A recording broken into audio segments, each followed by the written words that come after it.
Hello and welcome to my channel, My Sister Says. My name is Desiree and today I'm talking all about sourdough. There is a sourdough revolution going on. It's very exciting. I have had my sourdough start for over a year now and I use it all the time, so I'm super excited that more people are getting on board with it. But there have been a lot of questions about sourdough, so I thought I would make a video about all the things I've learned and break it down simply for you. And in this video today, I'm going to be talking about what sourdough is, what the benefits are of sourdough, how to start a sourdough start, how to use a sourdough start, and some of the basic rules of sourdough. And make sure you watch those rules because they are super important. And obviously, I'm not going to be able to cover everything there is to know about sourdough in this video. So add your questions in the comments below and I can make another video later answering all of those questions if you start it and you're having issues, or maybe you just still have some things that didn't get answered in this video. But let's get started. So first, what is sourdough? What's sourdough start? So sourdough is a natural yeast that they've been using to make bread since the beginning of making bread, because they didn't have little instant yeast packets like we have now. And so they would keep their sourdough start and they would keep it through generations, and they would live for a long time, hundreds of years. They would pass it down through their family, and that's how they would leaven their bread. And the cool thing about sourdough is that it feeds off of the bacteria in its natural environment. And that sounds kind of gross, but that's what yeast is and that's how it works. And it's really cool because it adds different flavors to your breads, it's used a little bit differently, and there are a lot of benefits to it, which I'll talk about next. But I love sourdough because it just has this special flavor, and I have memories of going to my grandma's house and having her sourdough bread and her sourdough pancakes growing up, and I love them so much. So a little while ago, I asked her for some of her tips about sourdough and started learning about it a lot, and I'm so glad that I did. So second, what are some of the benefits of sourdough? Grains naturally have a protective acid on them that helps prevent them from going bad. It helps to preserve them, but it makes it really hard for us to digest grain. And that's one of the reasons why a lot of people are going gluten-free, because it's hard to digest, and other reasons. But sourdough breaks down these grains and makes it so much easier for you to digest. So if you are eating gluten-free because of that, you could probably eat sourdough and feel a lot better. Or if you're sick or just different things. Another big benefit of sourdough is that it's full of probiotics. It really helps with your gut health, and if you are on antibiotics, you could eat sourdough bread to help prevent a yeast infection or diarrhea or all the things that antibiotics cause. That's what we do in our family. My little baby has an ear infection right now, so we've been having a lot of sourdough pancakes and she loves them and has had no problem on the antibiotics. Another benefit of sourdough is that breads made with sourdough start last a lot longer than normal bread. And as mentioned before, it just has a super neat, distinctive flavor. And I'll talk more about this, but you don't have to worry about it being a super sour flavor. The more you feed your sourdough start, the more mild the flavor will be. So the third thing I wanted to cover is how to start a sourdough start.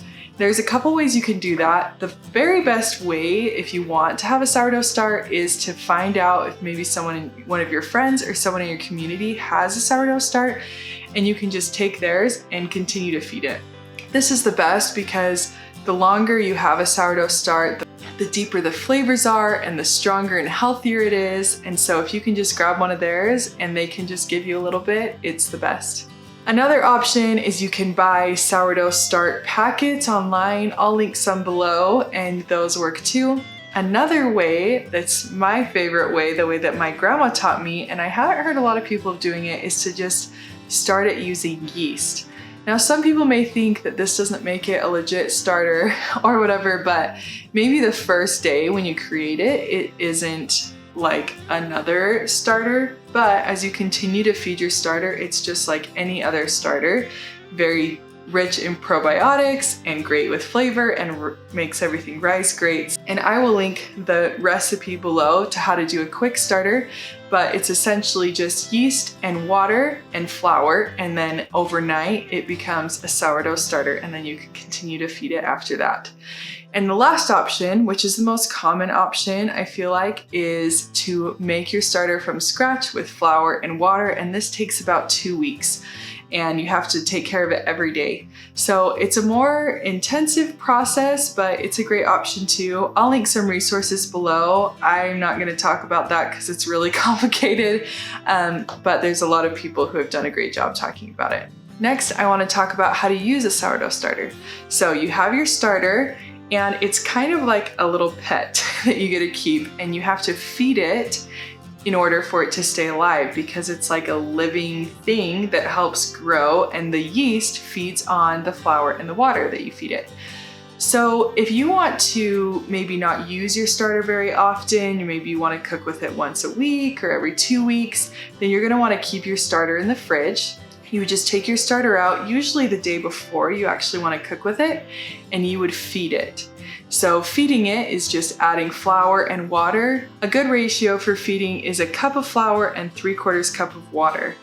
And that will kind of give you a good consistency for your starter. And you're gonna wanna keep it in something that is glass or plastic. I have my starter right here. I just pulled this out of the fridge, so it's not super bubbly, but I keep it in this container, and I'll talk more about the container you should use later. Another option, if you want to be cooking with it like every day, or maybe you're going to cook with it a couple days in a row, you can just keep your starter on your countertop and feed it every day. But if it's the summertime, it's going to increase the fermentation process when it's warmer, so you might even have to feed it 2 times a day.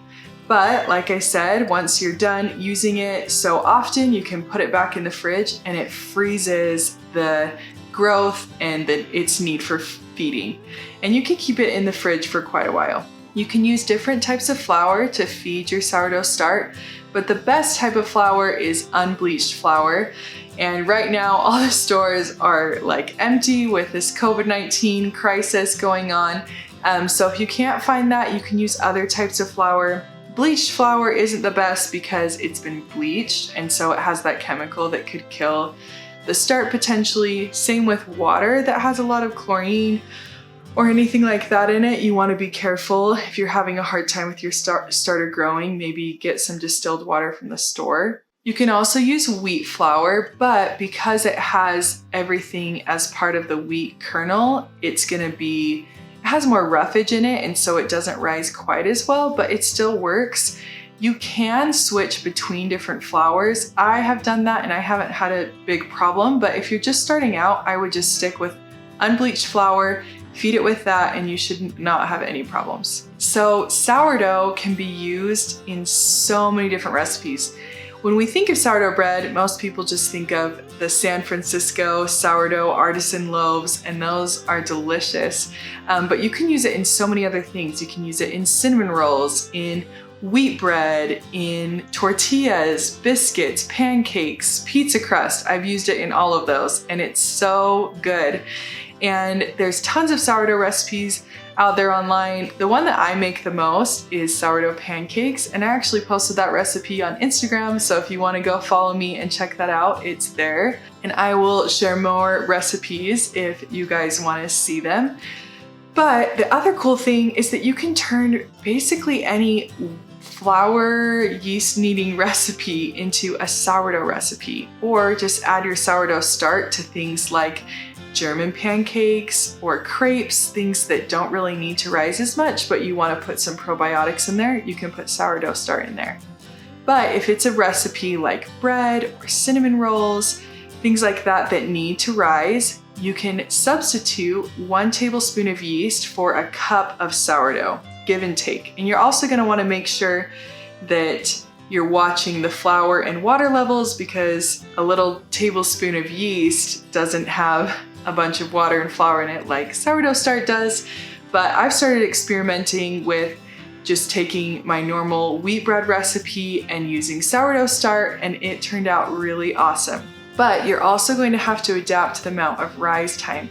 So for example, my wheat bread recipe takes 30 minutes to rise, and then I put it in the loaves, and then it rises a little bit more.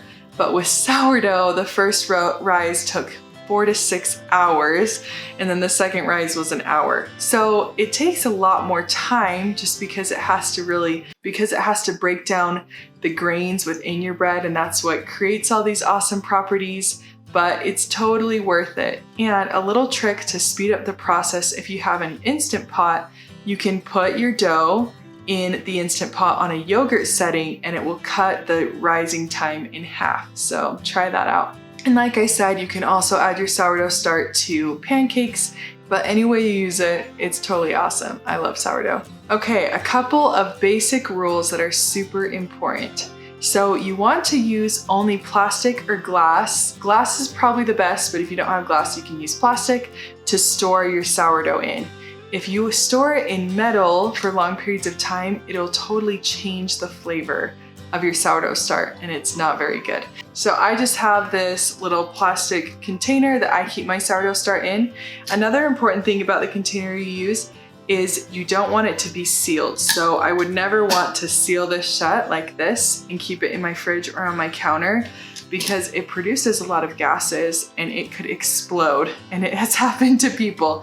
So I just keep the lid shut and just leave it like that. You could put plastic wrap or a lid that's just open a little bit in the corner so it doesn't dry out, but so that it can not explode in your fridge. Another really important rule is to not feed your starter less than the amount of starter that you have. So for example, I have probably about 1.5 cups of sourdough starter right here. So I would need to at least feed it 1.5 cups or 2 cups of flour and water mixture in order for it to grow. If you feed it less, it's gonna die and it can't thrive. So let's say you have 4 cups of sourdough start and you don't want to feed it 4 more cups, you could just discard half of it and put it in crepes or tortillas or something, and then you could just feed it with 2 cups of flour and water, because you don't want it to grow exponentially, but you need to feed it enough. Another thing that's important to know, if you see like gray or brown like liquid on the top, that's called hooch, and it just means that your starter is hungry, so that just means you need to feed it. Another important, this isn't really a rule, but another important thing to remember is that sourdough starts are really resilient. A lot of people, maybe their start has been in their fridge for 3 months, and so they just throw it away because they think it's too long. But don't give up on it. Bring it out on your counter, give it some good feedings for a couple of days and see how it does, and it will probably revive itself. All of this can sound really complicated. There's a lot of little rules and tips and stuff, but once your sourdough start is established and you're using it, it's really super easy. I don't measure at all anymore. I just throw some water and flour, mix it around, see if it looks like a good consistency. You're gonna wanna keep your sourdough start at like a pancake batter-ish consistency. That's how I like to keep it, not too thick like a dough and not super runny. Another thing that I mentioned before is that the more you feed your starter, the more mild the flavor will be. So if you have kids and you're worried about them not liking the flavor of your bread with the sourdough in it, they're probably, if you feed it often, like if you keep it on your counter for a couple days before you make your bread and feed it every day, the flavor is gonna be super mild, but it will still work great. Whereas if you just keep it in your fridge for months and only use it every once in a while, the flavor is probably gonna be a little stronger and it will smell a little bit different too, so you'll notice that. All right, well, I think I covered all of the basics. I hope that you learned a lot from this video. And like I said, if you have any questions, if I didn't cover something, or if you're having a hard time, comment below and I can make a video all about that, or just respond to your question in the comments. And I hope you liked this, and I would love it if you subscribed. I'm a new channel and could really use your support. But have a good day. Bye.